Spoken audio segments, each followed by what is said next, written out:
umaga po sa ating lahat. Ang aking morning devotions for today ay chapter 3 ng Santiago. Ang dila. So bago ang lahat, Lord, thank you Lord for this day. Thank you Lord for the life. Thank you Lord for sa part na to. Thank you Lord sa mga manunod. Thank you Lord sa life of my employers. Thank you Lord sa life ng aking mga magulang. At thank you Lord sa mga taong nagiging kasama ko sa ministry. At sa lahat po ng naging kasama ko, let your will be done po sa aming mga buhay. At sana itong aking munting channel ay makapag-umpisa po sa mga baguhan.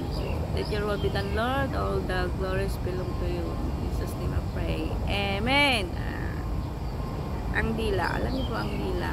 Ito po ay ginagamit natin araw-araw. So, sabi po dito, ang dila. Mga kapatid ko, huwag maging guro ang marami sa inyo. Yamang nalalaman natin na hatulan tayo ng mas mahigpit sapagkat tayong lahat ay natitisod sa maraming bagay.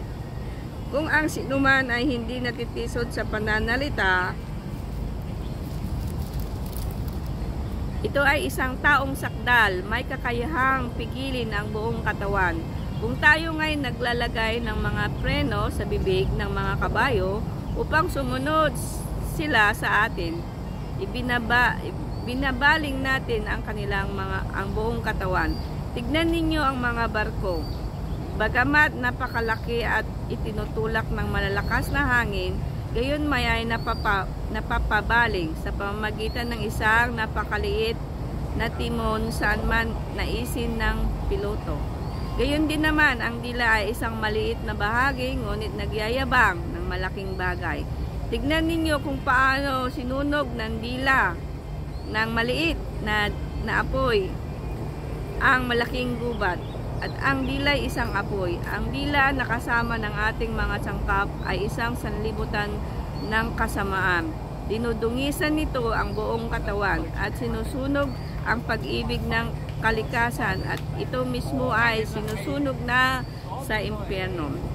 Sapagkat ang bawat uri ng mga hayop at ang ibon ng mga hayop na gumagapang at mga nilalang sa dapat ay mapapaamo at napapaamo na ng tao, subalit ang dila ay hindi napapaamo ng tao. Isang napipigilang kasamaang puno ng lasong nakakamatay. Sa pamamagitan nito ay pinupuri natin ang Panginoon at Ama, at sa pamamagitan nito ay nilalait natin ang taong ginawa ayon sa larawan ng Diyos. Mula sa isang bibig ay lumalabas ang pagpupuri at panlalait. Mga kapatid ko, hindi dapat maging ganito. Ang isang bukal ba ay binubukalan ng matamis at mapait? Mga kapatid ko, maaari ba na ang puno ng igos ay magbunga ng olibo? O ng mga igos ang puno ng ubas? Hindi rin maaring daluyan ng tabang ang maalat na tubig. Sino ang marunong at maunawain sa inyo? Ipakita ninyo sa pamamagitan ng mabuting pamumuhay ng kanyang mga gawa at sa kaamuan ng karunungan. Ngunit kung kayo'y mayroong mapait na panibugho at pagiging makasarili sa inyong puso, huwag kayong magmalaki at huwag kayong magsinungaling laban sa katotohanan. Hindi ito ang karunungang bumababa mula sa itaas, kundi makalupa, makalaman, may sa demonyo. Sapagkat kung ang saan mang paninibugho at pagiging makasarili, doon ay mayroong kaguluhan at sa bawat gawang masama. Ngunit ang karunungang buhat sa itaas, unay malinis, saka mapagpayapa, banayad, mapagbigay, puspos ng kaawaan at mabubuting bunga. Walang pagtatangi at walang pagkukunwari. Ang bunga ng katwiran ay itinatanim sa kapayapaan ng mga gumagawa ng kapayapaan. Ang salita ng Panginoon. Siyempre, alam niyo po guys, itong Bible po is ito po yung ginagamit natin sa ating araw-araw upang tayo po ay magkaroon ng talagang panibagong buhay, pag-asa. Alam niyo po, sa Bible po ako talaga na nakaranas ng totoong yung sabihin na natin yung mga bagay-bagay na gusto ko sa buhay. Dito ko po talaga nakuha sa Bible sa pagbabasa. So sabi dito, ang dila, ito'y maliit na dila, ito'y maliit na bagay, pero ito ay isang nakakasira at hindi nakakasira.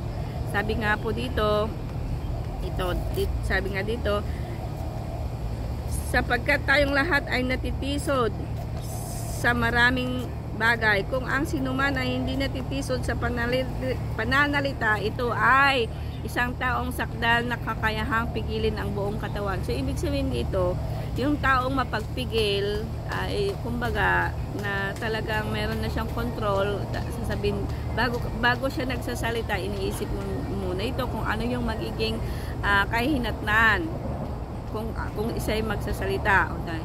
Kung tayo nga'y naglalagay ng mga preno sa ating bibig, ng mga kabayo upang sumunod sa atin, ibinabaling natin ang kanilang buong katawan.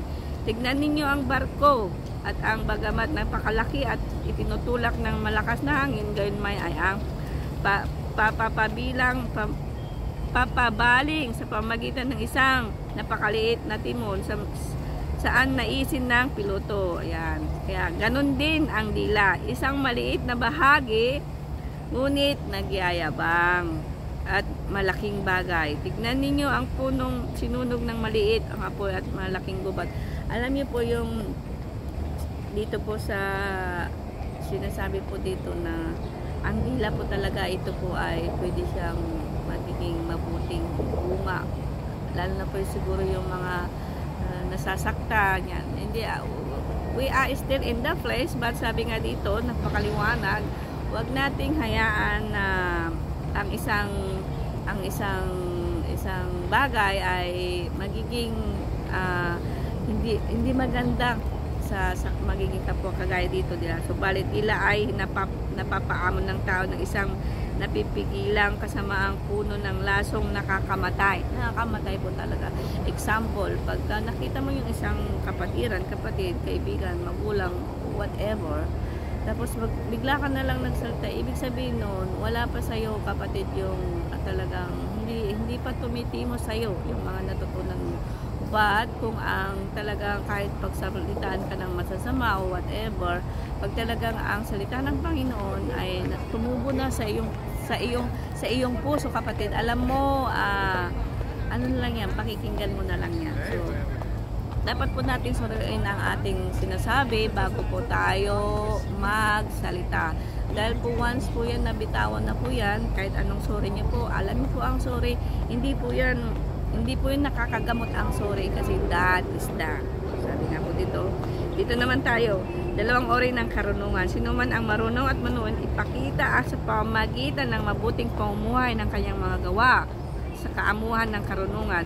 Ngunit kung ito'y mayroong mapapait na panibughong pagiging makasarili, ayan, parang ganun din. Ibig sabihin, 2 klaseng karunungan. Madamot at hindi madamot. Saan ka doon, kapatid? Sa madamot o sa mapagbigay? Napakaliwanag nga, sabi po ito ng Bible, hindi ko po sinasabi. Ngunit kung kayo'y marunong, mapapait at mapanibugho, pagiging makasarili sa inyong puso, huwag kayong magmamalaki at huwag kayong magsinungaling laban sa katotohanan. Yan. Hindi ito ang karunungan bumababa mula sa itaas, kundi makalupa, makalaman sa demonyo. Yan. Sapagkat kung saan mayroong panibugho at pagiging makasarili, doon ay mayroong kaguluhan. Totoo po yun. Pag ikay laging magagalitin, nangaaway, ay nako po, talagang buhay ka pa, impyerno na yung buhay mo, kapatid. Ngunit ang karunungan buhat sa itaas ay malinis, yan, mapapayapa, banayan, mapagbigay, puspos ng kaawaan at mabuting bunga, walang pagtatangi, walang pagkukunwari. Ang bunga ng katwiran ay itinanim sa kapayapaan ng mga gumagawa ng kapayapaan. Alam niyo po talaga, alam niyo po guys, ang talagang natuto ako talaga dito sa Bible, dito po ako talaga yung mas maganda nga po ikaw yung nagbabasa, kasi marirebuke ka agad. Huwag mo na nang antayin na may mag-preach pa or magturo sa'yo. Dahil ito po, alam niyo po, unti-unti pong mababago. Hindi ko po sinasabi na one day is transformation. Ang pagbabasa po ng Bible, ito po ay isang ating pagkaing spiritual talaga. Talagang lilinisan natin magiging. Alam niyo po, pag tumimo po sa inyo ito, kahit batuhin ka ng masasama, as long as you know the standard of the Bible, alam mo, pakikinggan mo na lang yan, sasabihin mo, ipag-pray mo na lang siya.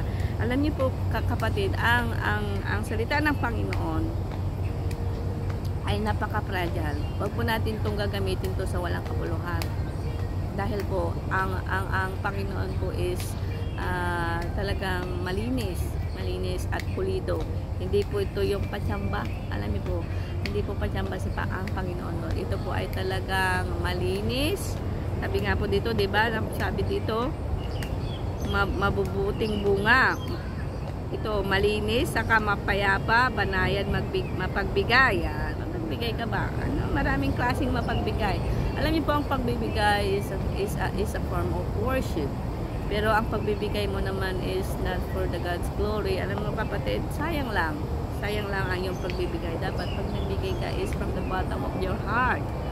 At huwag pasikat, ha? Puspos at kaawaan ng mabubuting bunga. Walang pagtatangit, walang pagpupunwari. Napaka-importante po dito yung walang pagpupunwari. Si Lord po, kahit po tayo laging nagkakasala dahil we are still in the flesh, but pag tayo po sinasabi natin ay ganito, alam mo yung conscience nyo po, magsasalita po sa inyo yun. So hanggang dito na lamang po guys, at sana'y may napulot kayo ng kahit konti, paunti-unti. Alam niyo po, hindi naman po kailangan ng mabilisan po ang pagbabago natin, transformation. Sabi nga po, ang salita ng Panginoon ay hindi rejection, kundi ito ay isang transformation. Alam niyo po kapatid, bago po ang lahat, lagi po nating tatandaan na God so loved the world to give us only begotten Son, who believes in it have eternal life. Ibig din po, dapat po tayo, magkaroon po tayo ng repentance. Alam niyo po kapatid, alam mo, pag ikay natigo at hindi ka nagrepentance, kahit ilang panalangin pa ang ipapanalangin sa'yo, wala na yun. So habang buhay po tayo, magbasa po tayo dahil ito po yung oxygen ng ating spiritual. Pag wala po tayo nito, alam niyo po, makikita po yan sa ating pananalita, sa ating pakikisama, at higit sa lahat, how to worship God. So ganito na lang po, at have a nice day everyone. Bye bye.